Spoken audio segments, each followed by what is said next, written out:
On the day of the election, I made a video that painted a bleak picture for our future in America. In the video, I point out where I believe it's us versus them.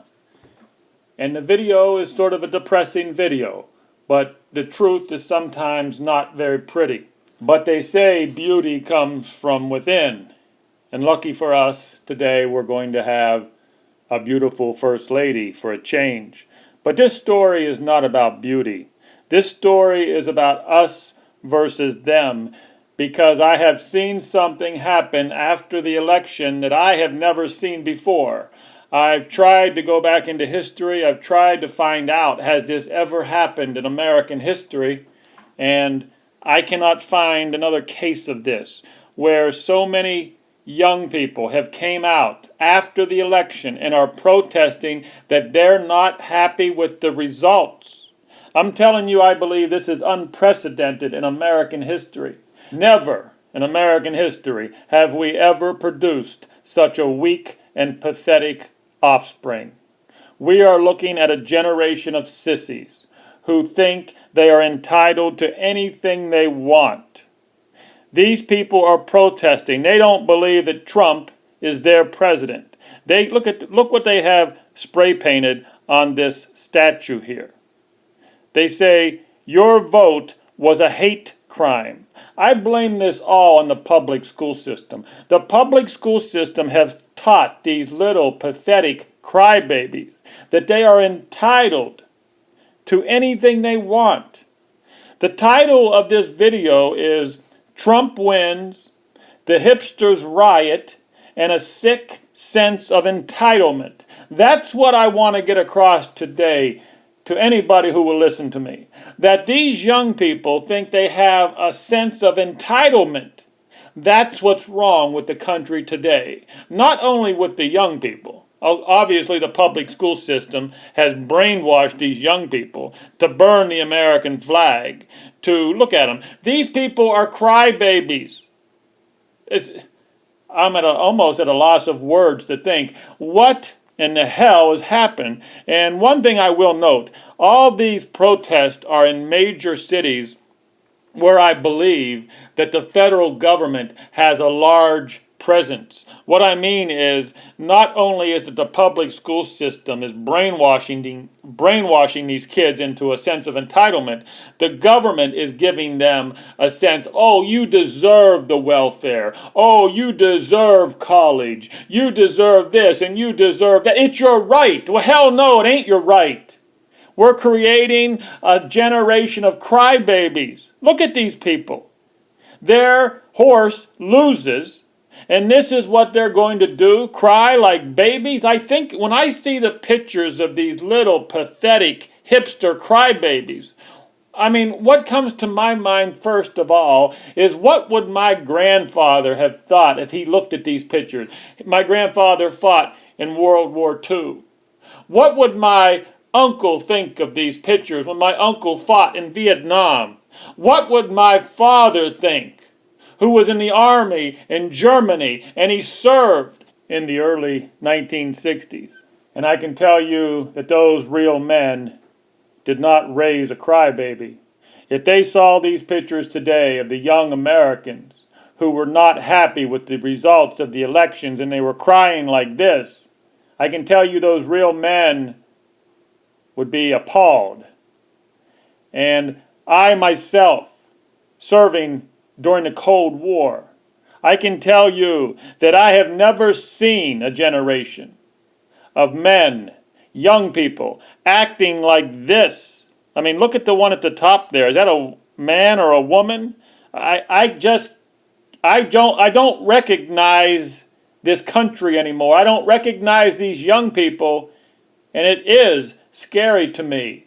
Because supposedly the young people are the future. And if this is the future of America, well, I am very, very concerned, to say the least. But that does lead us back to the public school system, doesn't it? There was a time in America when we used to train our children to go out there in this sometimes brutal world and try to be fit and qualified to survive in a world where it's the survival of the fittest. And what are we training these kids to do today? Well, now we're training them to have a safe space.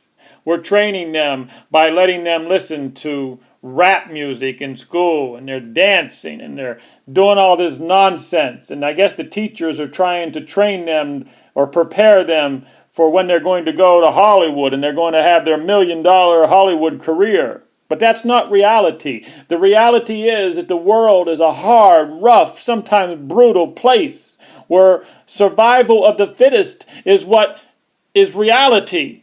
And these children are not prepared for reality. That's what these riots tell me.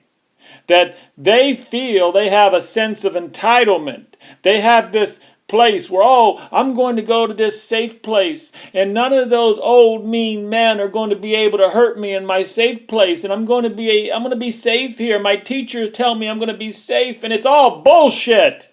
It's not reality. These children need a wake-up call. These children need a sense of reality, and maybe that's what Donald Trump is. Maybe Donald Trump is a slap in their face and saying, wake up, you little brat hipster crybaby. Wake up and smell the coffee.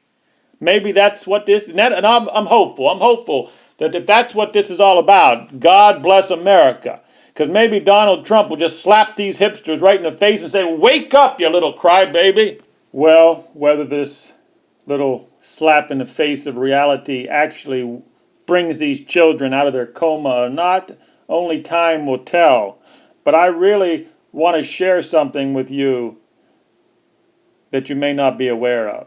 So I'm going to leave you with this.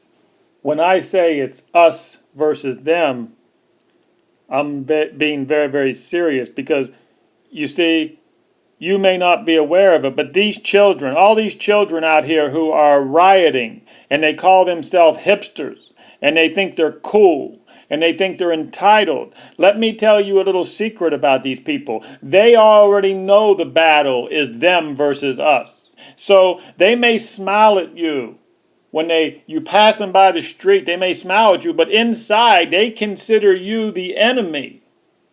And that's what I'm going to leave you with here. I'm going to leave you with a bit of information that you may not be aware of, a fact, a secret that they don't share with us normal people. I'll just give you one example of their agenda. You see, these hipsters are working and they're surviving on a limited budget. Oh, I get it. Everyone is hurting, including the hipsters. You know, they have a limited budget. But what little money they can spare, what little money they can scrape up, they will only spend it at a restaurant or a store that has a rainbow flag in front of it. Now, why should this alarm you? I'll tell you why, because this is a battle between them and us. And they won't even tell any of the normal people. They keep this within their own little community. They have an agenda that whatever little bit of money they can scrape together, they're only going to give it to their kind of people. And they have a flag. They put the flag in front of the restaurant. It's called the rainbow flag. And it gets even worse than that. It's not only just a flag in front of the store or the establishment of the restaurant. It's just not a flag to identify them. They also have an app. They can also go to their computer devices, and there's an app on their computer devices. They go to their cell phone, and they'll check out which establishments they'll go to. And the whole part of the application, the app, is if it's them or it's us. So they will only spend their money at their people's store. And you might think I'm going off on a deep end here. You might think I'm going out there, I'm crazy. This is some sort of conspiracy theory. No, this is not a conspiracy theory. This is an us versus them battle. But the problem is, you and I, for the most part, are us. We don't really know that the battle's going on, but they are secretly doing the battle. And that means that we are at a disadvantage. If they are secretly only giving their money to their people at their restaurants, at their establishments, and they're not sharing that intel with us, that means we are at a big disadvantage because we don't know that they're at battle with us. So this is serious business. This is us versus them. And if these riots don't show it to you, well, maybe time will come. Time will come where you will wake up. But I'm not kidding here. This is us versus them, and they're going to need a wake-up call. I do believe that the Donald Trump win was a wake-up call to them, that they're not going to get everything in life that their teachers promised them, that there's not going to be a safe place everywhere they go, and that sooner or later they're going to have to wake up and smell the coffee and find out that the world is a really brutal, rough place, and it's a world where the survival of the fittest is reality. But that's where we stand today. That's where we're at with this socialist rainbow agenda of these people. And I would say this, if you ever have to come across these creatures and you have to communicate with them, I would say this to them. Listen, we had to put up with Rainbow Obama for 8 years. And now that the tide has turned, it is time for you to grow up and be an adult and find out that there is a whole bunch of normal people out there. Normal people who want a little slice of the pie. You see, the hipsters cannot take everything. Obama and his people cannot take over the whole government forever. Sooner or later, us real Americans, us normal people, are going to have to get a slice of the pie. And that's what it's come down to. The tide is turning.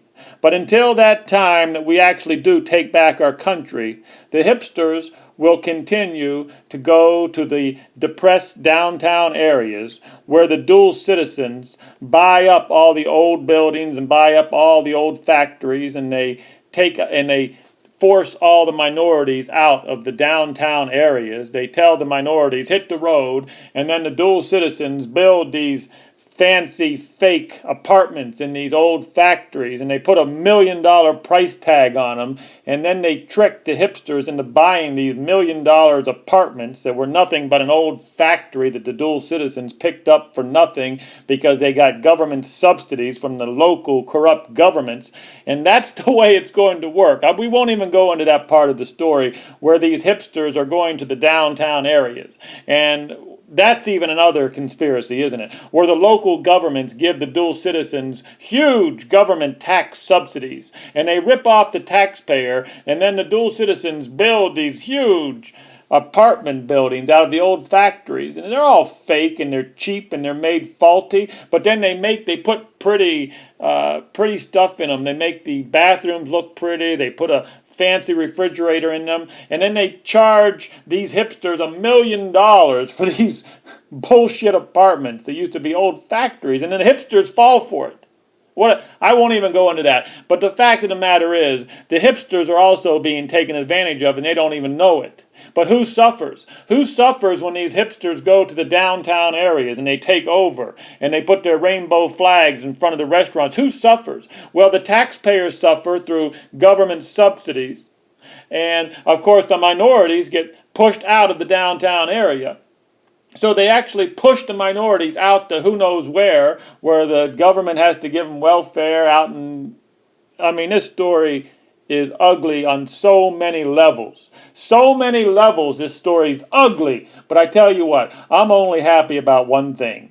The thing I'm most happy about this week is I know for a fact that I don't have to continue to watch this creature for the next 4 years on TV or in the White House.